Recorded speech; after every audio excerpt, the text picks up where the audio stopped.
ॐ श्री परमात्मने नमः। ॐ श्री सद्गुरुदेवाय नमः। नारायणं नमस्कृत्य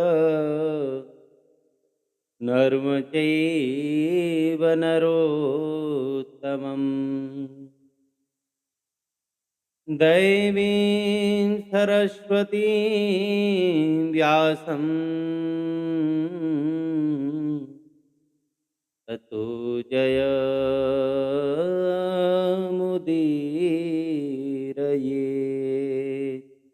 नारायण।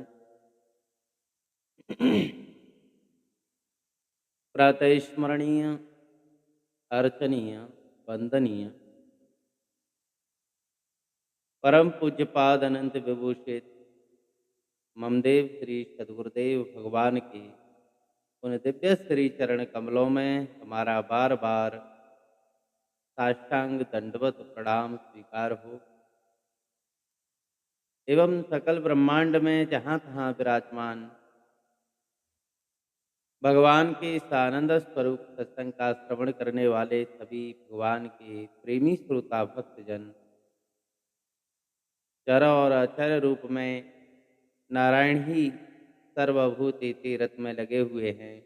समस्त भूत प्राणियों के हृदय में वही परब्रह्म परमात्मा विराजमान हैं, वही श्रोता हैं, वही वक्ता हैं। तो उन सभी महापुरुषों के श्री चरणों में हम बार बार प्रणाम करते हैं। बोलिए श्री सद्गुरुदेव भगवान की जय। तो आप हमारे साथ भगवान श्री कृष्ण के द्वारा दिया गया हुआ ज्ञान, इसको जो जीवन में उतार लेता है उसका जीवन परमानंदमय हो जाता है। तो भगवान ने कृपा करके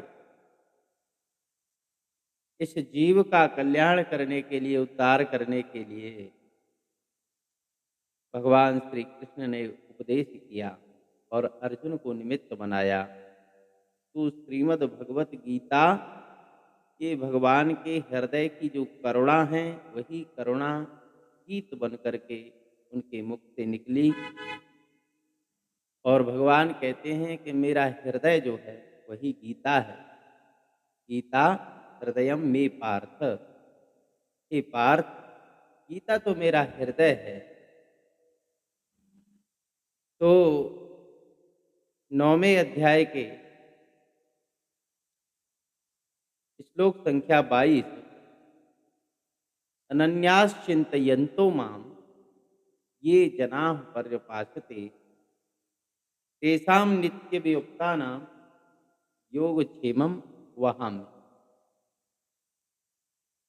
जो भगवान की शरण में जाता है और अन्य का ठिकाना छोड़ देता है, अन्य की शरण लेना छोड़ देता है और अनन्य होकर के, यानी कि सबके अंदर अपने आत्मस्वरूप इष्ट देव का दर्शन करते हुए जो भगवान से अनन्यता करता है और निरंतर उन्हीं के चिंतन में मग्न रहता है,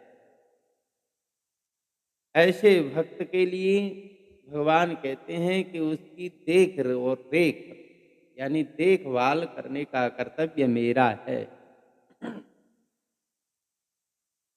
भगवान ने पहली बात ये बताई कि अनन्यत न अन्यत तत्वम ऐसा, यानी कि परमात्मा की सिवाय दूसरा कोई तत्व जिसके लिए नहीं है, केवल एक परमात्मा ही सर्वरूप में प्रकट हुआ है।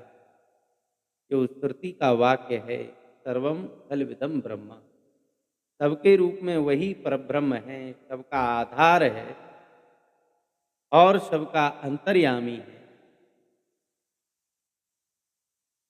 दूसरा कोई नहीं, वो तो सबका प्रकाशक स्वयं है। उसके सिवाय न कोई आधार है, न कोई अंतर्यामी, न उसके सिवाय कोई अधिष्ठान और न कोई दूसरा प्रकाशक, सबका प्रकाशक वही है। यहाँ जगत में हमको जो कुछ भी मालूम पड़ रहा है, जगत प्रकाश प्रकाशक रामू, माया अधीश ज्ञान गुण धामू। जो राम हैं, जो सबकी आत्मा हैं, जो सबका स्वयं प्रकाश हैं, उसके प्रकाश में चमकने वाला ये जगत तो प्रकाश्य है, ये विषय है, दृश्य है। ये दृष्टा का विषय दृश्य है। तो भक्त लोग कहते हैं कि महाराज मेरे तो गिरधर गोपाल, दूसरा न कोई। जाके सिर मोर मुकुट, मेरो पति है सोई। अरे मीरा जी ने तो ऐसी भक्ति की, उन्होंने कह दिया कि मेरा तो केवल श्याम सुंदर है, दूसरा मेरा कोई नहीं। जो श्याम सुंदर से विलग रहता है, अलग रहता है, उससे तो मेरा कोई संबंध है ही नहीं। जो श्याम सुंदर का है वो मेरा है, जो मेरा है वो श्याम सुंदर का है, क्योंकि श्याम सुंदर मेरे हैं। मेरे तो गिरधर गोपाल, मेरे तो सब कुछ गिरधर गोपाल ही हैं, भगवान ही। मधुसूदन सरस्वती जी कहते हैं कि श्री कृष्ण के सिवाय और कोई दूसरा तत्व है, ये मुझको मालूम ही नहीं।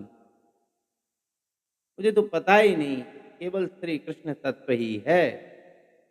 और जिनको भगवत रस का आस्वादन हो जाता है, एक बार भगवान की चरणार विंद में मन जिनका लग जाता है, फिर उसको अभ्यास के द्वारा अनन्यता लानी नहीं पड़ती। मन बार बार उसी तरफ अपने आप आकर्षित रहता है। और कृष्ण का तो मतलब ही ये है कि सबको अपनी ओर खींच ले, सबका आकर्षण कर ले। तो भगवान के चरणार विंद से अमृत की धारा बह रही है। जो मोए राम लागते मीठे, जिसको भगवान में रस आने लग जाता है, जिसको गुरु मंत्र में, जिसको नाम रस में रस आने लग जाता है, तो दूसरा रस यानी संसार के जितने भी रस हैं वो सब फीके पड़ जाते हैं। तो ये रस की धारा झरझर झरझर अमृत की धारा है। उनमें जिसने अपना मन लगा लिया, अपनी आत्मा को आविष्ट कर लिया, उसको फिर दूसरी वस्तु पाने की कोई भी इच्छा नहीं रहती। स्थिते अरविंदे, यानी मधु से, शहद से, रस से भरपूर अरविंद अपने सामने है। मधु के सिवाय और कुछ नहीं देता। हाँ, दल को, पत्ती को, फल को हानि नहीं पहुंचाता। दूसरी वस्तु उसमें से कुछ नहीं लेता, कण भी नहीं लेता, पराग भी नहीं लेता। जिसको अरविंद मकरंद का समास्वादन प्राप्त हो जाए, वो किसी सूखी घास की ओर, सूखे तिनका की ओर क्यों देखेगा बताइए। अरे शेर कोई हड्डी की ओर थोड़ी देखता है, लेकिन कुत्ता तो उस हड्डी को ही खाता है और उसी को परम प्राप्य वस्तु मानने लग जाता है।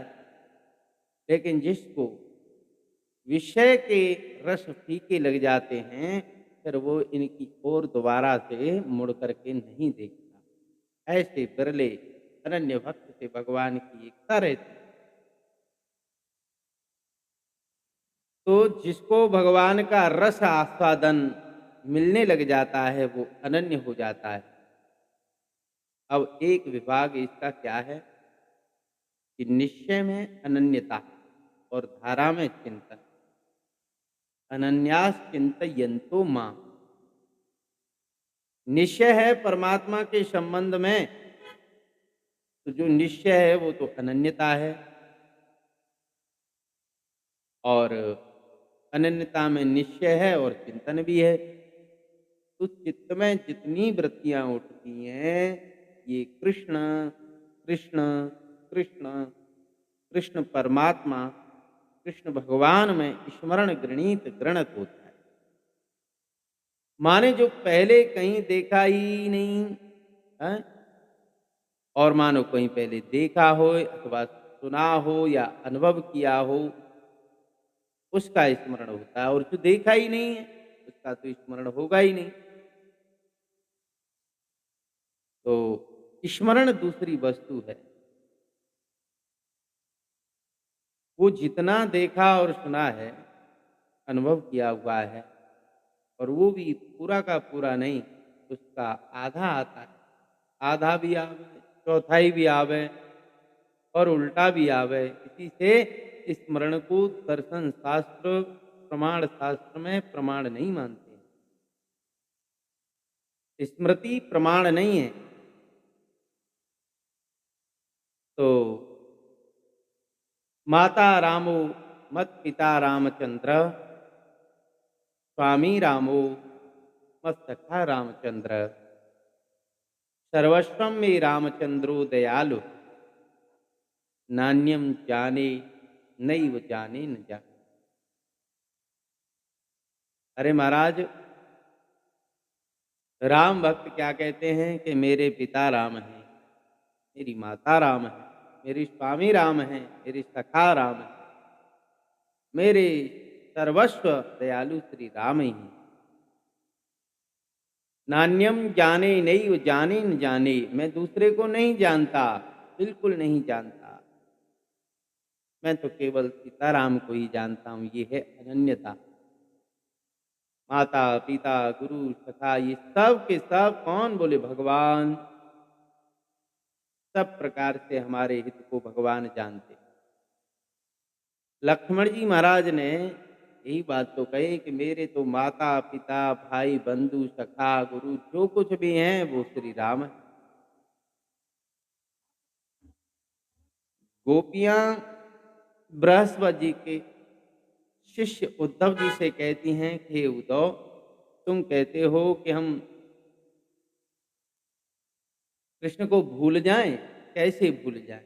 उद्धव मन न भये दस बीस, एक तो सो गयो श्याम संग। एक मन था वो भी श्याम सुंदर के साथ चला गया है। अब जीवन कैसे जिए? बिना मन के तो संसार है ही नहीं। मन तो एक ही होता है, और मन में एक साथ दो प्रकार का ज्ञान नहीं होता है। तो जिसको मन में राम दिख रहे हैं, उसके लिए काम कहाँ से आ सकता है? जहाँ राम तहाँ काम नहीं। वैसे तो काम में भी भगवान राम रहते हैं, लेकिन वासना बुरा जो कर्म होता है उसको भक्त स्वीकार नहीं करता। एक बात हुई अनन्यता का निश्चय, और दूसरी बात हुई चिंतन की धारा। अनन्यास चिंतयन्तो मां। निश्चय भी अंतरंग है और चिंतन भी अंतरंग है, क्योंकि निश्चय होगा तो हमारी बुद्धि में होगा, चिंतन होगा तो चित्त में होगा, तो दोनों ही अंतरंग हैं। फिर बाहर देखेंगे तो क्या है? तो परिपासते यानी परतः सर्वतः उपासते, जो दिखता है, ये देखो श्याम, ये देखो श्याम, ये देखो श्याम। संपूर्ण जगत का जो अभिन्न निमित्तोपादान कारण है वो कौन? बोले बोले श्याम, तो परमात्मा। तो मया तत विश्वमनंत रूप, ये न सर्वमिदम ततम। अन्य के रूप में वर्णन है भगवान का, जिनके द्वारा ये संपूर्ण तत्व है। माने कपड़े में कपड़ा नाम की तो कोई चीज है ही नहीं, सूत ही कपड़ा बन गया, सूत की तरह सब भरा हुआ है। तो अर्जुन ने कहा कि त्वयात्म विश्वमनंत रूप, ये सब परमात्मा का रूप है। और जो देखते हैं नर्व सर्वगत, तो सर्वम खलविदम ब्रह्म, सब कुछ ब्रह्म ही तो है, ब्रह्म के अतिरिक्त कुछ है ही नहीं। और तीसरी बात नित्य वियुक्ता नाम, नित्य अभियुक्ता नाम। नित्य माने काल की धारा अवचिन्न, जो सर्व नहीं होगा, काल की धारा में विच्छिन्न हो जाएगा। कभी उसका स्मरण होगा और कभी नहीं होगा। और जो सर्वदेश में नहीं होगा उसका कहीं भी स्मरण नहीं हो सकता, क्योंकि जो सर्वदेश में नहीं है तो वहाँ देश में है वहीं जाकर के उसका स्मरण होगा। तो कभी चिंतन होगा कभी नहीं होगा। जो सर्वदेश में रहता है, जो सर्वकाल में रहता है और जिसके अलावा दूसरी कोई वस्तु नहीं है, उसी के साथ नित्य योग हो सकता है। जो नित्य होगा उसी के साथ नित्य हमारा मिलना होगा। तो नित्य अभियुक्ता नाम, जो कहीं हो महाराज और कहीं न हो कभी न हो, थोड़ा बहुत हो कुछ न हो, तो उसके साथ हमारा योग नित्य कैसे हो सकता है? जब घटता है बढ़ता है वो नित्य कैसे रह सकता है? नित्य योग तो तभी होगा जब वो हमारा परमात्मा सर्व होगा, सर्वदेश सर्वकाल। तो योग क्षेमम वहाम। ऐसे जो भक्त हैं जिन्होंने अपना सर्वस्व मेरे लिए समर्पित कर दिया है, अकिंचनोन अन्य गति, उनका कोई दूसरा साधन नहीं है। तो अनन्यता में शरणागति है, चिंतयंतों में बुद्धि की धारा होवे और पर्युपास्ते में सब जगह भाव होवे और नित्य अभियुक्ता नाम में नित्य संयोग हो। तो बोले महाराज फिर भक्त क्या करे? तो पद्म पुराण में एक कथा आई कि एक भक्त ने भगवान से प्रश्न किया कि प्रभु, जब मृत्यु का समय आएगा तो हमारे हाथ काम नहीं देंगे, बताइए फिर मैं माला कैसे फेरूंगा, कैसे आपका नाम जप करूंगा? और महाराज प्राण उत्सर्जन के समय जिह्वा भी काम नहीं देती है तो मैंने आपके नाम का कैसे उच्चारण करूंगा? और महाराज सन्निपात जैसा रोग हो जाता है, मेरा दिल और दिमाग मेरे बस में नहीं रहेंगे, तो मैं आपका स्मरण चिंतन कैसे करूंगा? तो भगवान ने कहा कि हे भक्त, तुम तो मेरे प्यारे हो, इसलिए तुम निश्चिंत हो जाओ। जब तुम्हारा हाथ, जीव, दिल, दिमाग कुछ काम नहीं करेगा तो मैं स्वयं आऊंगा और तुम्हारे आसन पर बैठ जाऊंगा, हैं? तुम्हारी माला लेकर के तुम्हारी ओर से अपने नाम का जप मैं स्वयं करूंगा, अपना स्मरण मैं स्वयं करूंगा, अपना चिंतन मैं स्वयं करूंगा और तुम्हारे रूप में अपना रूप प्रकट करूंगा। मैं और तुम दोनों एक हैं, अलग नहीं रहे। तो भगवान के कहने का मतलब ये है कि भाई जब तक तुम होश हवास में हो तब तक तो सारी क्रियाओं को माला जप करके, मेरे नाम का कीर्तन करके, मेरे नाम का जप करके अपने जीवन को सरल और विशुद्ध बना सकते हो ना। जब तुम्हारे शरीर की इंद्रियां शिथिल हो जाएंगी तो उस समय तुमको कोई चिंता करने की जरूरत नहीं है। हम स्वयं आकर के अपने आप संभाल लें। ये क्या हुआ? यही तो योग का बहन हुआ। ऐसी अखंड स्थिति भक्त को प्राप्त नहीं है कि महाराज वो मृत्यु के समय भी भगवान का चिंतन कर सके। तो बोले क्या होगा? बोले भगवान उसका चिंतन करेंगे उस समय। अपने भक्त का चिंतन भगवान करते हैं। भगवान भी वही हो जाते हैं, अनन्याः चिंतयन् पर्युपासनम नित्य अभियुक्ता। भगवान का तो ये सत प्रतिज्ञा है, ये यथा माम प्रपद्यन्ते तांस तथैव भजाम्य हम। जो भक्त मुझको जिस प्रकार भजता है उसी प्रकार मैं भी भक्त को भजता हूँ। भगवान भी अपने भक्त के सिवाय दूसरे को नहीं देखते। यदि मेरे भक्त जिंदा नहीं रहेंगे तो बताओ फिर मैं भगवान कैसे जाना जाऊंगा? इसलिए भगवान कहते हैं मोते अधिक संत कर ले का। ये संतों ने ही तो मेरा प्रचार प्रसार किया है। रुक्मिणी जी का विवाह तो शिशुपाल के साथ होने वाला था और भगवान द्वारकाधीश को माता रुक्मिणी ने पहले कभी देखा भी नहीं था, लेकिन संतों के द्वारा ब्राह्मणों के द्वारा, भक्तों के द्वारा उनकी कीर्ति का गायन सुना तो उनका चित्त श्री कृष्ण में लग गया।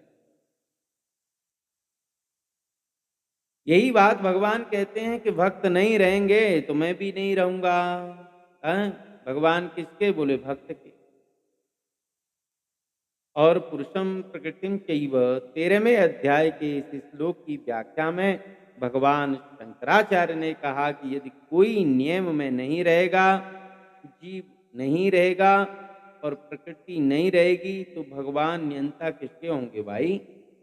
जीव की अपेक्षा ही तो ईश्वर है। हाँ? तो इस प्रकार बात बताइए एक उदाहरण के माध्यम से कि कोई व्यक्ति आया, बोला कि महाराज मैं हेडमास्टर हूँ। अच्छा, तुम्हारे विद्यालय में कितने अध्यापक हैं? तुम्हारे स्टाफ में पूछा, कोई नहीं। अच्छा, कोई अध्यापक भी नहीं। अच्छा, बच्चे कितने हैं? बोले महाराज बच्चे भी नहीं हैं। तो जब बच्चे ही नहीं हैं, अध्यापक ही नहीं है, तुमको तनख्वाह भी मिलती है और स्कूल का नाम भी तुम्हारा दर्ज है, लेकिन बिना बच्चों के, बिना स्टाफ के तुम हेडमास्टर किसके हो ये बताओ? तो ईश्वर के लिए तो कोई जीव होगा, तभी तो ईश्वर होगा।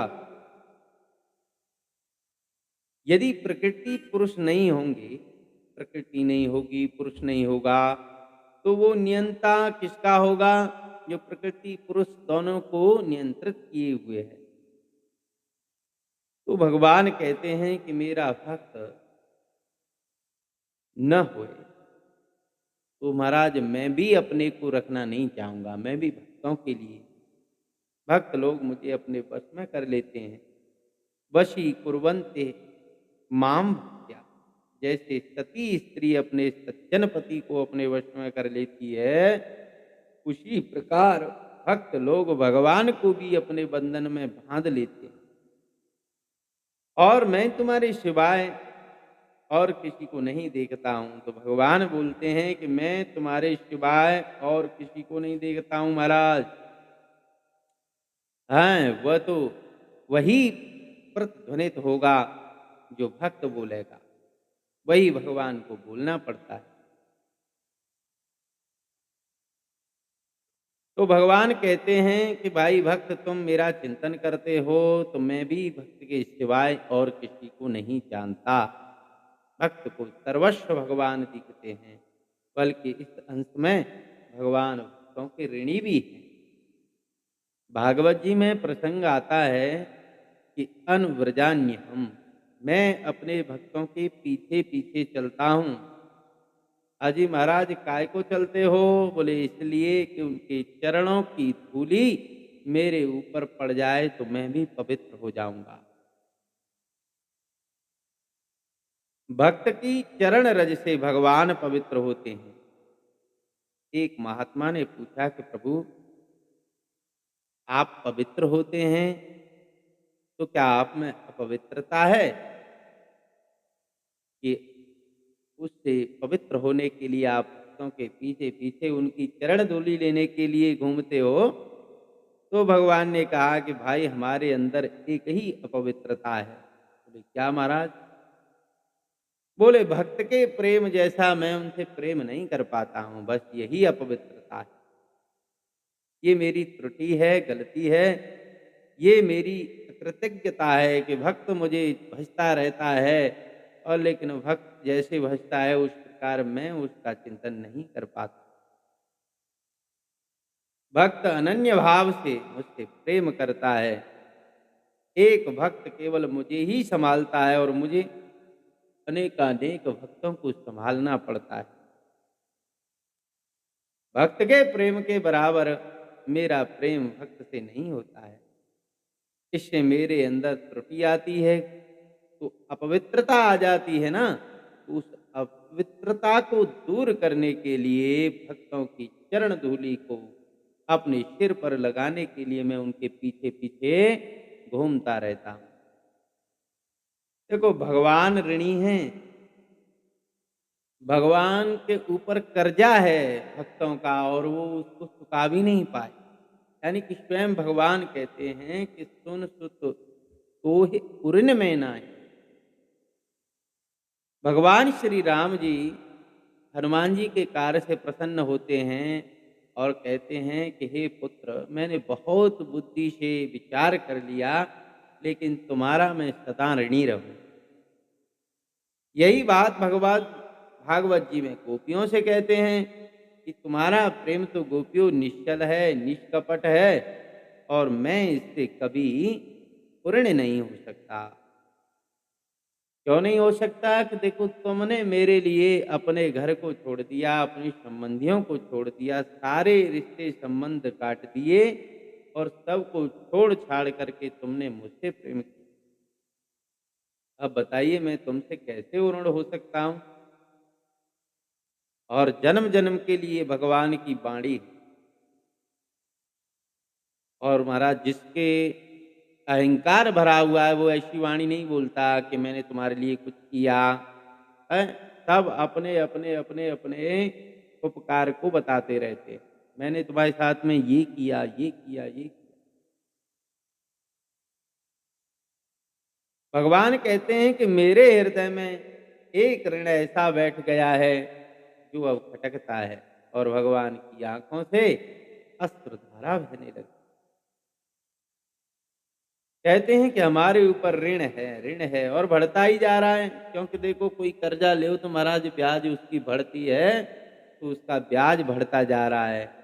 ये ऋण मेरे हृदय में बढ़ रहा है, बढ़ता जा रहा है, और मेरे दिल से एक क्षण के लिए अलग भी नहीं रहता। अरे महाराज, मेरे लिए द्रौपदी को पुकारना पड़ा, क्योंकि मैं दूर था। द्रौपदी को अपनी रक्षा के लिए मुझे पुकारना पड़ा। मैं पहले से ही सावधान नहीं था। मेरे रहते द्रौपदी पर संकट आ गया और मुझे बुलाना पड़ा। देख लो कितना बड़ा कर्ज है। द्रौपदी तो मुझे हर समय अपने चित्त में चिंतन करती रहती है, लेकिन उसको मुझे बुलाना पड़ा। इसका मतलब क्या हुआ? कि हम द्रौपदी की देखभाल ठीक प्रकार से नहीं कर पाए। ये हमारे ऊपर कर्ज हो गया। अरे, दुशासन को साड़ी से क्या, द्रौपदी से भी हाथ नहीं लगाना चाहिए था। उससे पहले उसकी रक्षा में हमें खड़ा हो जाना चाहिए था, लेकिन नहीं हो पाए। तो ये द्रौपदी के ऊपर हमारा कर्जा हो गया। द्रौपदी का हमारे ऊपर कर्जा हो गया। भगवान हमेशा तैयार रहते हैं, चक्र हाथ में है। वक्त का कोई दूर से संकट दिखाई पड़े तो तत्काल चक्र फेंक देते हैं, और निकट कोई संकट आवे तो गदा हाथ में लेकर के गदा से मार दें। और हमारे भक्त की जीत तो होगी ही, इसके लिए विजय घोषणा करने के लिए महाराज वो तो पांचजन्य महर्षि के तो पांचजन्य शंख भी बजा देते हैं। सबसे पहले भगवान ने बजा दिया पांडवों की ओर। तो नारायण ये भगवान की भगवत्ता है कि वो अपने भक्त का विशेष ध्यान रखते हैं। इस विषय में अभी आगे भी और प्रसंग है, उसमें कई भक्तों के प्रमाण है कि अपने भक्तों का योग क्षेम, यानी कि भक्त केवल भगवान का चिंतन करता है, वो और किसी की चिंता नहीं करता।